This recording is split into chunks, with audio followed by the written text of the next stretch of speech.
1:30. Es momento de nuestro segmento de entrevistas y ya se encuentra con nosotros Jorge Benavides, subsecretario jurídico de la Presidencia. Muy buenos días, doctor.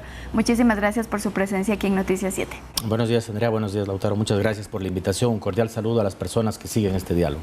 Muy bien, doctor. Quisiera iniciar preguntándole sobre las resoluciones del día de ayer del Consejo de Seguridad Pública. Hay alrededor de 4 o 5 resoluciones en primera instancia. ¿Qué implica? ¿Se empiezan a ejecutar desde el día de hoy estas resoluciones? ¿Cómo se maneja en el tema jurídico? Bueno, es fundamental tener en consideración que el Gobierno Nacional está plenamente consciente de la importancia que suponen los temas de seguridad.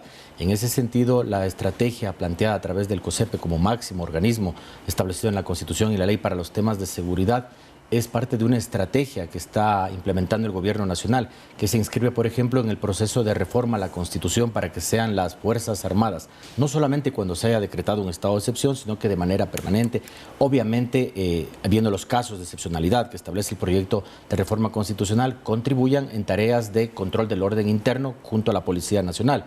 Se inscribe también, por ejemplo, los esfuerzos que se vienen dando en materia de reforma a la Ley Orgánica de Garantías Jurisdiccionales para que desde el ámbito judicial también poder establecer una estrategia en conjunto para dar una respuesta efectiva dentro del marco normativo para el tema de la inseguridad. Respecto, solo para culminar, de estas resoluciones del Consejo de Seguridad Pública, como le comentaba, entran ya, digamos, en vigencia. Se ha declarado al terrorismo como amenaza del Estado. ¿Qué implicaciones tendría? Bueno, hay algunas implicaciones que incluso suponen después potenciales normativas, es decir, ya reformas que tengan que hacerse incluso en sede legislativa para acoplar incluso lo que establece el Código Orgánico Integral Penal. Lo importante es que hay una respuesta clara enmarcada dentro de la Constitución y la ley, porque el tema de la delincuencia organizada estamos viendo que genera una serie de problemas muy graves y atenta ante bienes jurídicos fundamentales de la comunidad. En ese sentido, las resoluciones como máximo órgano de encargado de la seguridad, donde están algunas entidades públicas, es una respuesta efectiva dentro de la normativa, que como digo, ya posteriores pasos tendrán que irse implementando incluso con la adopción de algunos cambios normativos en sede legislativa, pero ya es una primera respuesta fundamental. ¿Cuáles cambios, por ejemplo?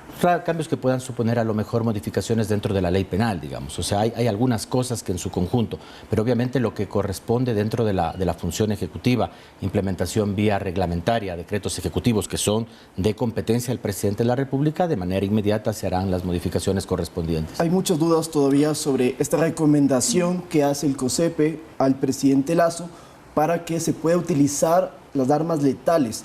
No queda claro quién los puede utilizar, las Fuerzas Armadas, la policía. ¿Quién sería en este caso, doctor? Hay un reglamento, incluso un decreto ejecutivo que está próximo a salir justamente sobre el uso progresivo de la fuerza. Hay que tener en consideración que la Asamblea Nacional en años pasados ya aprobó una ley y dentro de eso la potestad reglamentaria que tiene el presidente de la República para que vía decreto se vaya desagregando todos estos elementos. Ya está prácticamente listo, ya este decreto está haciéndose los análisis correspondientes para que sea publicado. Lo importante de señalar es que todo este tipo de obligaciones normativas que después corresponden al presidente de la República se enmarcarán dentro de la Constitución y la ley. Como digo, serán a pasos posteriores después de la recomendación que usted señala, Lautaro, que precisamente ha realizado el COSEPE al presidente de la República. Y perdón, con este decreto que emita el presidente no tiene que pasar a la Asamblea, es decir, ya entraría en vigencia apenas el presidente diga o cómo funciona eso. No, o sea, lo que le digo, hay temas que tienen que todavía ser canalizados vía reforma legal. Y los temas que sean vía reforma legal, bueno, por iniciativa del presidente de la República, se enviarán a la Asamblea Nacional, habrá el trámite que corresponde y luego otros elementos que significan para que los ciudadanos que nos están escuchando, más sencillo, el desarrollo, digamos, vía reglamento de lo que establecen las disposiciones legales, se lo hará posteriormente vía decreto ejecutivo, que es potestad del presidente de la República. Usted dice que este decreto será respecto al uso progresivo de la fuerza. ¿Qué implicaría? Sí. ¿Qué es lo que se sacaría, digamos, de la normativa que ya existe? No sería sacar de la normativa, sino que sería que las disposiciones que desarrollan en un plano más de aplicación de lo que está en la ley tengan un mayor nivel de concreción. ¿Como por ejemplo? Por ejemplo, incluso la utilización de estas armas que se las va haciendo, incluso hay alguna gradación, digamos, de la utilización dependiendo de las circunstancias y los contextos. Lo importante es que toda la normativa que emita el presidente de la República se circunscribirá y respetará lo que desarrolla la ley, porque un reglamento, un decreto que emita posteriormente el presidente de la República en estos temas de seguridad debe respetar, obviamente, y acordar todo lo que establece esos elementos esenciales en la ley. Pero como les digo, o sea, lo que hay por parte del COSEPE, digamos, son recomendaciones que posteriormente se traducen ya en decisiones políticas, que en algunos casos supondrán reformas a ley. Y si es reformas a ley, se enviará a la Asamblea Nacional, y otros temas que sean propios de la competencia directa, vía reglamentos que emite el presidente de la República por medio de decretos, se tomará inmediatamente ya las acciones. Y para entenderlo mejor, entonces, todo este proceso que usted nos comenta y que ustedes como Secretaría Jurídica tienen que elaborar, ¿cuánto tiempo tarda? Porque entonces no sería algo de la noche a la mañana. Es que bueno, todos los cambios nunca son inmediatos, porque incluso cuando la normativa establece ya estas recomendaciones de parte de la Secretaría Jurídica de Presidencia, se asumen los compromisos inmediatamente para ir desarrollando la normativa que corresponda. Obviamente cada una de las entidades, partes de la función ejecutiva responsables del ámbito de la seguridad, una es la competencia del Ministerio de Defensa, otra del Ministerio de Interior, como ustedes bien conocen, de la Secretaría de Seguridad, y otras en el ámbito que nos corresponde a nosotros como Secretaría Jurídica para la expedición del marco normativo. En este decreto se declararía a los grupos de crimen organizado como terroristas, ¿y cuándo se firmaría? ¿El día de hoy? Hay la sugerencia, obviamente, la recomendación presentada por parte del COSEPE, y se verá ya la viabilidad jurídica para la implementación, como digo, de los cambios en los que requiera, en algunos casos, cambio en la ley, se tramitará vía lo que corresponde a ley, y otros elementos que pueden ser desarrollados en decreto ejecutivo. Es decir, que hay que delimitar entonces cuáles son los grupos terroristas, quiénes son los que están cometiendo actos terroristas, todo eso, porque ahorita se parece genérico. Exacto, obviamente. Lo que pasa es que hay un principio básico en el derecho, en el ámbito penal, digamos, que cuando ya se establece la tipificación de conductas de grupos criminales y demás, tiene una reserva de ley. Entonces, todos elementos son importantes porque son los insumos técnicos de un organismo fundamental como es el COSEPE, encargado de la seguridad del Estado. ¿Hoy se firma el decreto, secretario? Sí, eso se está viendo, algunos elementos que puedan ser ya canalizados. Y efectivamente, en lo que corresponde a las competencias exclusivas del presidente de la República. Para la tarde, me imagino, ya tendremos. Probablemente sí, o sea, ahí se está analizando, obviamente, para de la manera más pronta dar respuesta a la ciudadanía respecto a este tema de seguridad que es fundamental. Para cerrar, entonces, el decreto contemplaría no solamente al Ejecutivo, sino a otras instituciones que conforman el Estado. El decreto ejecutivo, como saben, tiene el presidente de la República la facultad, por ejemplo, de reglamentar las leyes. Es lo que se llama la facultad de reglamentación general que tiene la función ejecutiva.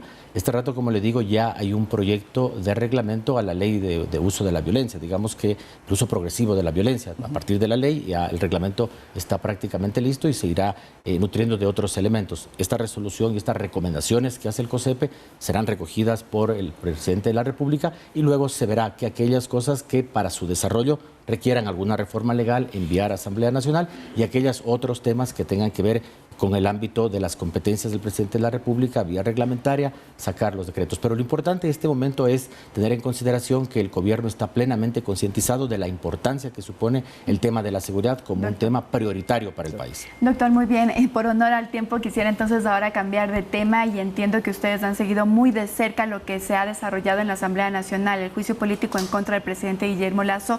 ¿Qué es lo que esperan del informe técnico que se va a realizar dentro de la Comisión de Fiscalización? Es importante lo que usted señala, Andrea, porque ya estamos llegando ya a las fases últimas ya del proceso de enjuiciamiento político. Como establece la Ley Orgánica de la Función Legislativa, hay un plazo de 10 días para la elaboración de este informe. En principio sería ya hasta el día sábado 6 de mayo. Las comparecencias técnicas como de ex servidores públicos finalmente arrojan que el presidente de la República no tiene ningún tipo de responsabilidad por ese supuesto hecho de peculado, y eso da muestra de lo improcedente de este juicio político, por una sola razón, que incluso en su momento fue debidamente esgrimida por parte de la defensa técnica del presidente de la República, porque las empresas públicas tienen autonomía administrativa, económica y financiera, y los contratos, suscripción y todos esos elementos que se desarrollan en la actividad cotidiana de las empresas públicas es competencia de la empresa pública y del directorio que maneja la empresa pública. El presidente de la República no tiene ninguna participación directa o indirecta sobre esos temas contractuales. Ayer hubo una denuncia, hace 2 días, que planteó una asambleísta, Mireya Pazmiño, una denuncia penal por supuesto peculado. ¿Esto llega a interferir dentro de todo este procedimiento, doctor? No, porque cada uno actúa en el ámbito de sus competencias. La existencia de un potencial hecho delictivo, como es bien sabido, debe ser puesto a consideración de las autoridades correspondientes, que es la Fiscalía General del Estado, que realizará las investigaciones que correspondan. Sí llama llama la atención lo poco prolijo y la poca responsabilidad que fue llevado a cabo este juicio político por los interpelantes. Un juicio político al presidente de la República es uno de los actos de mayor trascendencia si pensamos dentro de la función de fiscalización de la Asamblea Nacional, que deben marcarse dentro de un debido proceso, siguiendo las causales establecidas en la Constitución y sobre todo teniendo este famoso nexo de causalidad que se lo ha venido discutiendo a lo largo de las comparecencias por más de una semana en el Pleno de la Comisión de Fiscalización y Control Político, en donde se demostró que no existe ninguna participación ni ninguna responsabilidad del presidente de la República en supuestos hechos de peculado. Es decir, la fuerza del derecho, la razón jurídica nos ampara y en ese sentido estamos expectantes de lo que arrojará el informe de la Comisión de Fiscalización y Control, que puede recomendar o no el proceso de enjuiciamiento político al Pleno de la Asamblea Nacional. Muy bien, usted lo ha dicho, estas semanas, estos días se ha discutido sobre si la Asamblea debía o no probar que es peculado esta acusación por la que está pues del juicio político. ¿Qué ocurriría si es que este informe técnico recomienda el enjuiciamiento político, se consiguen los votos aún sin haberse comprobado que es peculado? ¿Tal vez ustedes procederían con algún recurso jurídico en ese caso? Bueno, primer tema para los ciudadanos que nos siguen el diálogo. El informe que emita la Comisión de Fiscalización y Control Político no es vinculante.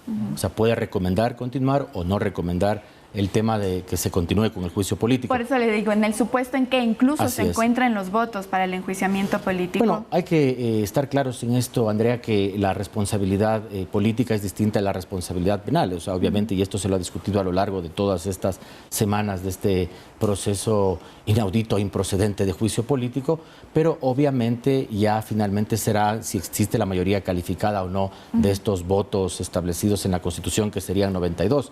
¿Qué puede ocurrir? Finalmente, como decimos, tenemos la razón jurídica porque se ha demostrado a lo largo de las comparecencias, pero finalmente también es un tema de votos y en eso también estamos claros. Y obviamente ese momento también se analizará los escenarios, qué es lo que pueda ocurrir. Por ejemplo, siempre está, y es una opción, que el presidente puede hacer uso de ella, incluso establecido en la Constitución y la ley, de una potencial disolución de la Asamblea Nacional.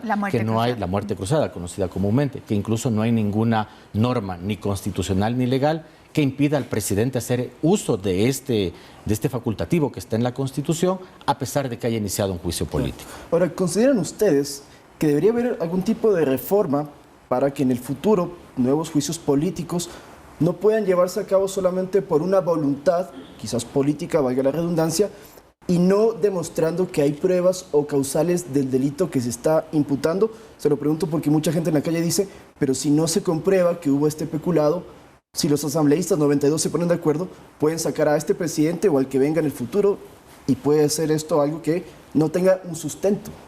Bueno, es clave lo que usted señala, Lautaro, y en línea con lo que nos preguntaba Andrea respecto a qué situación jurídica podría plantearse. Hay que tener en consideración que la propia Corte Constitucional de oficio puede dar seguimiento al cumplimiento de sus dictámenes. En este caso, como es bien sabido, hubo un dictamen de admisibilidad para proceder a juicio político. Y esta fase de seguimiento puede darse ya incluso desde la emisión mismo de este informe que recomienda o no. Y entonces, en ese contexto, hay que ver que la Corte Constitucional observe si incluso dentro de la fase de sustanciación que se dio en la Comisión de Fiscalización y Control Político, se observó las garantías del debido proceso, en donde incluso por eso mismo se trata de pruebas de cargo, de descargo y un montón de comparecencias precisamente para dar cuenta de un nexo causal, de la existencia mismo de una infracción. Entonces ya el medio jurídico sería incluso ya este auto de verificación de cumplimiento, que nace incluso de una potestad dada a la Corte Constitucional, donde se puede determinar si ha habido en efecto o no un respeto al debido proceso. ¿El presidente futuro podría tomar acciones legales contra los 4 proponentes de este juicio político? No sé si la figura sería calumnia o algún tipo de figura penal. ¿Eso es posible? Sí, pero bueno, nunca estamos pensando, o sea, como gobierno nacional, este tipo de medidas, digamos, sino que estamos pensando primordialmente en el ámbito de que la Asamblea Nacional y concretamente estos asambleístas interpelantes lleven a cabo esta función de enjuiciamiento político dentro del marco normativo. Y lo que establece la Constitución y la ley, como señalo, es que una vez que se emita ya este dictamen que puede recomendar, o más que dictamen, este informe que recomiende o no a la Asamblea Nacional el enjuiciamiento político del presidente, incluso la Corte Constitucional de oficio puede dar seguimiento para ver si en esta fase de sustanciación, donde se presentaron pruebas de cargo, de descargo, comparecencias, exactamente, y se comprueba ante todo la existencia de este supuesto peculado, que como digo, no existe ningún indicio de responsabilidad o participación del presidente, por una clara razón, que como decíamos, las empresas públicas tienen su propio directorio, tienen su gerente, y ellos actúan con total autonomía administrativa, económica, financiera. Es más, incluso sus recursos no son parte ni del presupuesto general del Estado, como establece la Constitución. Doctor, muy bien. Muchísimas gracias nuevamente por su presencia aquí en Noticias 7, doctor. Nos queda corto el tiempo para seguir conversando del tema. Conversábamos con Jorge Benavides, él es subsecretario jurídico de la Presidencia, y nosotros nos vamos a una pausa.